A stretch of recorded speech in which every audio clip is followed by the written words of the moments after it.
Hello അസ്സലാമു അലൈക്കും. എടാ, നമ്മളെ ഓണം അറബി പരീക്ഷയിൽ എന്തായാലും വരാൻ സാധ്യതയുള്ള ചോദ്യമാണ് പിന്നെ കവിതയുടെ വരികളും കവിതയുടെ മീനിങ്ങും തമ്മിൽ മാച്ച് ചെയ്യാനുള്ളൊരു ക്വസ്റ്റ്യൻ. ഓക്കെ, എന്തായാലും അറബി പ്ലസ് ടുവിൽ ഉണ്ടാവും. അപ്പോൾ ഇത് കുറേ കുട്ടികളൊക്കെ എഴുതും, പക്ഷേ തീരെ അറബി അറിയാത്ത കുട്ടിക്ക് ഇത് ക്വസ്റ്റ്യൻ ഒന്നും മനസ്സിലാവില്ല. ഓക്കെ, അപ്പോൾ ഇതെല്ലാവർക്കും എഴുതാൻ പറ്റുന്ന ക്വസ്റ്റ്യൻ ആണ്. അപ്പോൾ അങ്ങനെ ആരെങ്കിലും അറിയാത്തവരുണ്ടെങ്കിൽ അവർക്ക് വേണ്ടിയിട്ട് ഇത് എങ്ങനെ എഴുതാമെന്ന് സാറാണ് ഈ വീഡിയോയിൽ പറയാൻ ഉദ്ദേശിക്കുന്നത് കേട്ടോ. അപ്പോൾ നിങ്ങൾ ശ്രദ്ധിക്കേണ്ടത് ഈ സത്തർ സുത്തൂർ എന്ന് അറബിയിൽ പറഞ്ഞ വരികൾ നടത്തുക. വരികൾ കവിതയിലെ വരികൾക്കാണ് അങ്ങനെ കൊടുക്കുക. ഓക്കെ, ഈ കവിതയുടെ മീനിങ് കൊടുക്കില്ല ഇങ്ങനെ ഈ സെന്റൻസ് ആയിട്ട്. അതിനാണ് നിങ്ങളെ ടെക്സ്റ്റ് ക്വസ്റ്റ്യൻ പേപ്പറിൽ തസ്രിഹാത്ത് എന്ന് കൊടുക്കുക.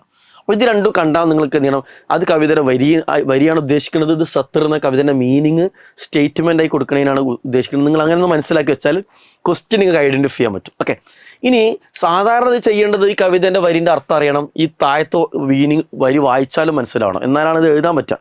പക്ഷെ നമ്മളെ സംബന്ധിച്ചിടത്തോളം ഇതിൻ്റെ മീനിങ് അറിയാത്ത കുട്ടികൾക്കും ഇത് ആൻസർ ചെയ്യാൻ പറ്റും കേട്ടോ. ഇത് 4 മാർക്കിന് ചോദിക്കുന്ന ക്വസ്റ്റ്യൻ ആണ്. 4 മാർക്ക് ഈസി ആയിട്ട് അറബി അറിയാത്ത കുട്ടികൾക്കും വാങ്ങാൻ പറ്റും. എന്താ ചെയ്യേണ്ടതെന്ന് അറിയാം, ഈ ഒന്നാമത്തെ പോയിന്റ് വായിച്ചു നോക്കാം.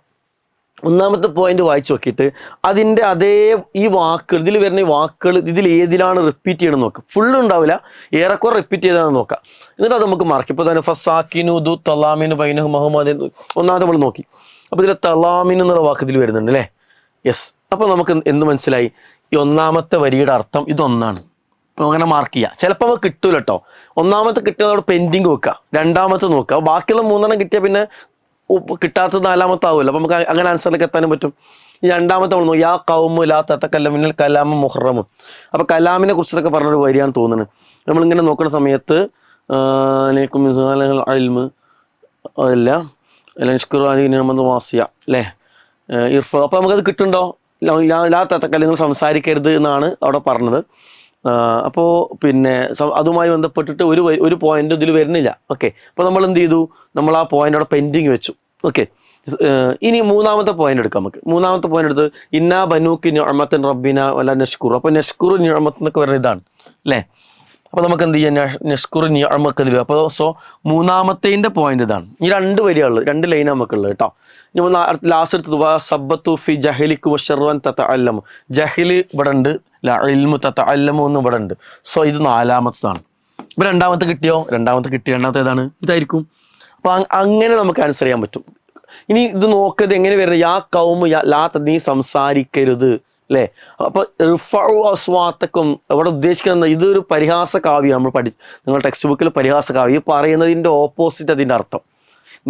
നിങ്ങൾ സംസാരിക്കരുത്, സംസാരം നിങ്ങൾക്ക് ഹറാമാണ് ഉദ്ദേശിക്കുന്നത്. നേരെ തിരിച്ചാണ് അവിടെ ആശയം വരുന്നതാണ്.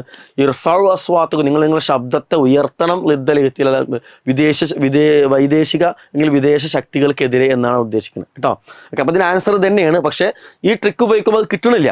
കിട്ടണില്ലെങ്കിൽ നമ്മളെ പെൻഡിങ് വെക്കുക, ബാക്കിയുള്ള കിട്ടിയാൽ നമുക്ക് എന്ത് ചെയ്യാൻ പറ്റും, ഈ ആൻസർ എത്താം.